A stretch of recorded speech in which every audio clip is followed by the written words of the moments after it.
Love in the Old West presents another forgotten tale of love, honor, and destiny. A story whispered by the wind that still sweeps across the Arizona plains. They say some promises never fade, even when the desert turns to dust and generations pass. This is the story of the most beautiful Apache girl who once vowed to marry a boy. Years later, that boy returned, and when he did, the entire tribe went silent. The story begins in the heart of the 1800s, when the lands of the Southwest burned under the golden sun, and the Apache people lived between the ridges and the rivers. Among them was a young girl named Taji, daughter of Chief Nahale. She was known across tribes for her striking beauty. Eyes deep as obsidian, hair black as the raven's wing, and a spirit that glowed with courage. But beyond her beauty was a heart that longed for something rare. True love. Not war. Not glory. But love that would last even after the sun set on the desert forever.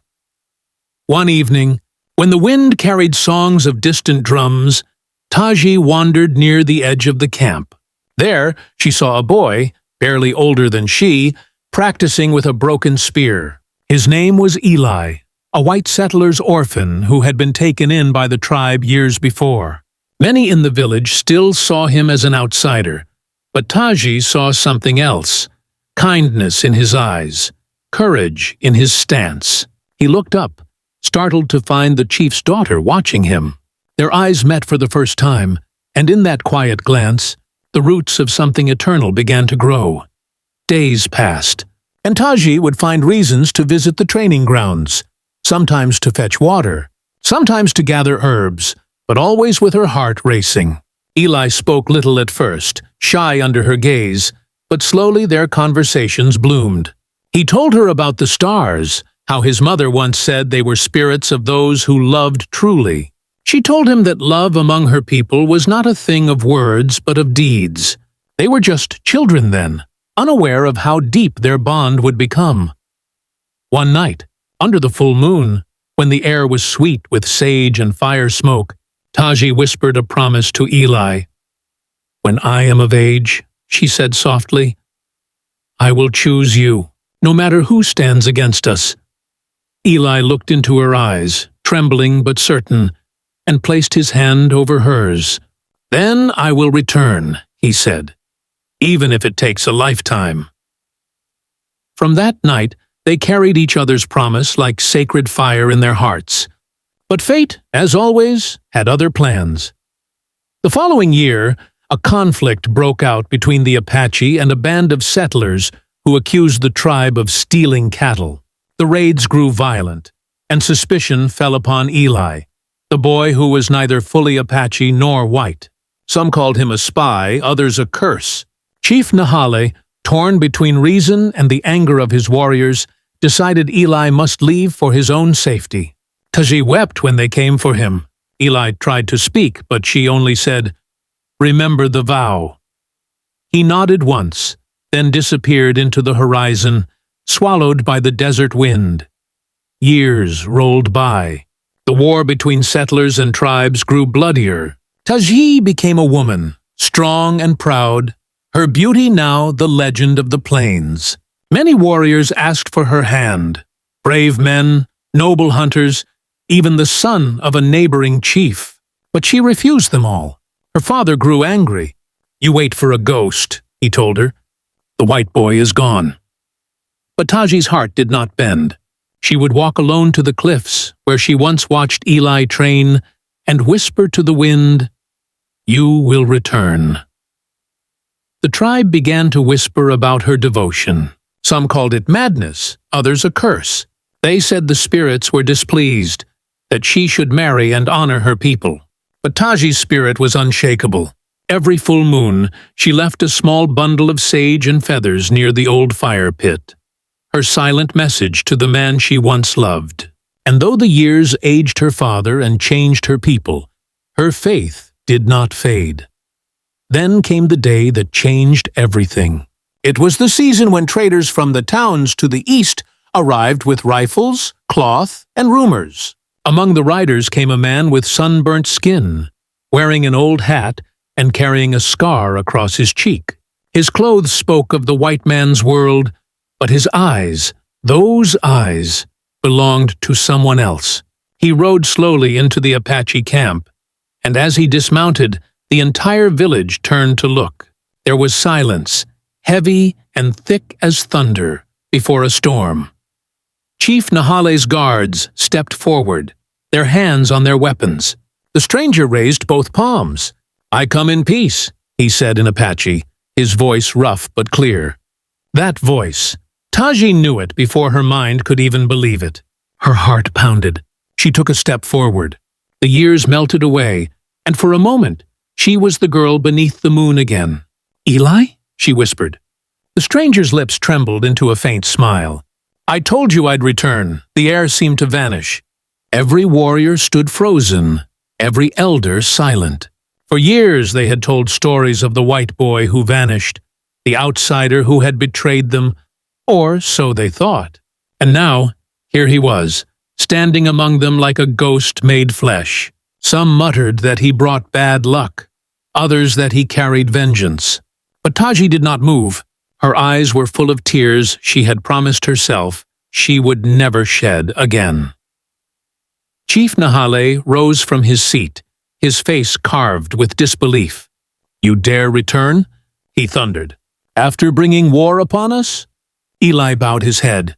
"I never betrayed you. The settlers blamed me for what I could not stop.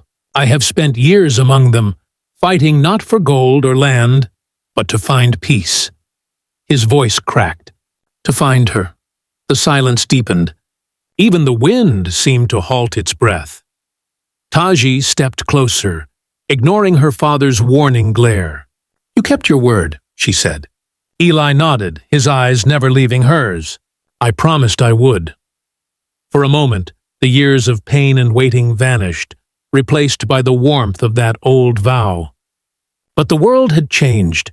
The Apache were no longer the same proud people they had been. Fear and bitterness hung over them, and a white man's presence was no longer welcome, even if he once belonged. The elders gathered to decide his fate. They spoke of betrayal, of blood spilled, of spirits dishonored. Taji listened in silence, her heart torn between duty and love. When the meeting ended, her father spoke the decision. Eli would leave by sunrise or be executed for trespass. The tribe could not risk his presence. The words struck her like an arrow. That night, she found him sitting near the old fire pit, staring at the stars they once counted together. "I thought I would die before seeing you again," he said softly. "But I had to come." She knelt beside him. "You came to a world that will not forgive you," she whispered. Eli turned to her, his voice low. "Then let it not forgive. I came for you, not them." The moonlight washed over their faces, revealing both the scars of time and the unbroken bond between them. For a long moment, they said nothing. Only the crackle of fire and the cry of a nighthawk filled the silence. Taji reached into her necklace and pulled out a small piece of leather, torn, old, but carefully kept. It was part of the band Eli had worn as a boy.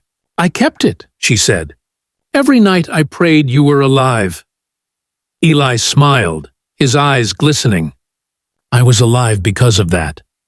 The truth in his voice made her chest ache. They sat until dawn painted the desert in gold. When the first light touched the mountains, Eli stood. "I will go if they ask me to," he said quietly. "But I want you to know, my vow still stands." Taji's throat tightened. "And mine." She wanted to stop him, to defy her father, to leave with him, but the cost would be war. The Apache would not forgive her betrayal, so she watched as he saddled his horse. As he rode away, she whispered the same words she had said years ago. Words carried by the desert wind. Words that promised their love was not yet over. But destiny is cruel in the Old West. The settlers had heard of a lone rider passing through Apache land, and by dusk, a small troop of armed men approached the tribe, claiming that an outlaw had been seen there. They described Eli, the same man who had just left. Chief Nahale ordered his warriors to stand down, unwilling to provoke another war. But Taji knew the truth. If those men found Eli, they would kill him. And so, she did what no Apache woman had done before. She stole a horse and rode after him. The desert night swallowed her as she raced across the plains. The stars above shimmered like the spirits of her ancestors. She followed the trail until she saw a campfire flickering in the distance. There he was, sitting alone, unaware of the riders closing in from the south. She spurred her horse forward, calling his name. Eli turned, startled, and that was when the first shot rang out. The bullet struck the sand inches from his feet. Another whistled past her shoulder. Taji leapt from her horse and dragged Eli behind a rock. "They're coming," she said breathlessly. "You have to go." He shook his head. "Not without you." The gunfire grew closer. She gripped his hand. "If we die together," she said, defiance burning in her voice. The riders circled, shouting threats, but the Apache girl and the boy she once vowed to love stood side by side, unyielding. The desert wind howled as if the spirits themselves had risen to witness their stand. And that night, under the same moon that once heard their vows, their love faced the fire of fate once more. The desert would remember their names, Taji and Eli, the girl who waited, and the boy who returned. But this was only the beginning, for when the dawn rose over the blood-red horizon, the world would learn what happens when love refuses to die, even in the heart of the Old West. The dawn came crimson, washing the desert in light that looked like fire. Smoke rose from the rifles of the approaching riders as Taji and Eli crouched behind the rocks, their breaths shallow, their hearts beating like drums of war. Dust rolled across the plains where their fate would be written in blood and love. Eli glanced at her, his eyes steady. "We can still run," he said, but she shook her head. "No, we stand here." He smiled faintly, the kind of smile that comes when a man knows he has already chosen his destiny. The riders fanned out, shouting for him to surrender. "You're wanted for aiding the Apache," one barked. "Come out, boy, and maybe we'll let the woman live." Eli stood slowly, his hands raised. "If you want me," he said, "come and take me." Then he turned to Taji. "When I said I'd return, I didn't mean for it to end like this." She touched his face, her voice trembling. "Love never ends." "Not here!" The riders opened fire. Eli pulled her down as bullets split the air. The two of them crawled along the rocks, moving toward the narrow canyon ahead. The horses screamed, the desert shook with gunfire, and the sun rose higher, burning everything gold. Eli fired back once, twice, covering her as she ran. But one shot found him, a flash, a sound, then silence. He staggered, clutching his side. Taji turned, horror filling her soul. "Eli!" She caught him before he fell, dragging him behind the boulder. His blood stained her hands, warm and real. "Stay with me," she whispered, pressing her palm to his wound. He tried to speak, his lips trembling. "It doesn't hurt," he lied. "You have to go." Tears blurred her vision. "No, you'll ride with me. We'll go north, across the mountains." But he only shook his head. "You once said love was of deeds, not words. Then let this be mine."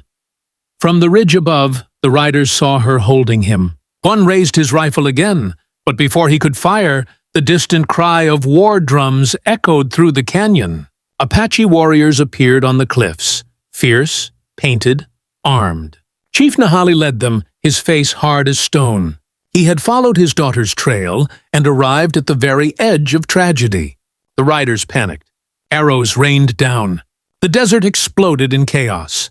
Within moments, the settlers scattered, leaving their dead and wounded behind.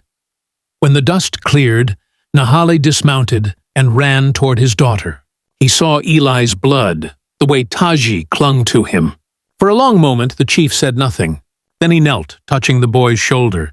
"He fought for you," he said softly, For us? Eli opened his eyes weakly. I kept my word, he whispered, his voice barely a breath. Tell her. I kept it. Nahele looked at his daughter, then at the boy who had defied the world for love. The spirits will remember. As the sun climbed, Eli's hand went still in hers. The wind moved through the canyon, carrying the scent of sage and smoke. Taji bowed her head, her tears falling into the dust that drank them silently.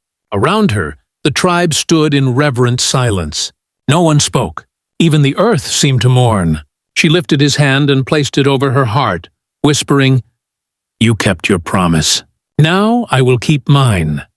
They buried him near the stream where they first met, beneath a cedar tree whose roots drank from the same water that once reflected their laughter.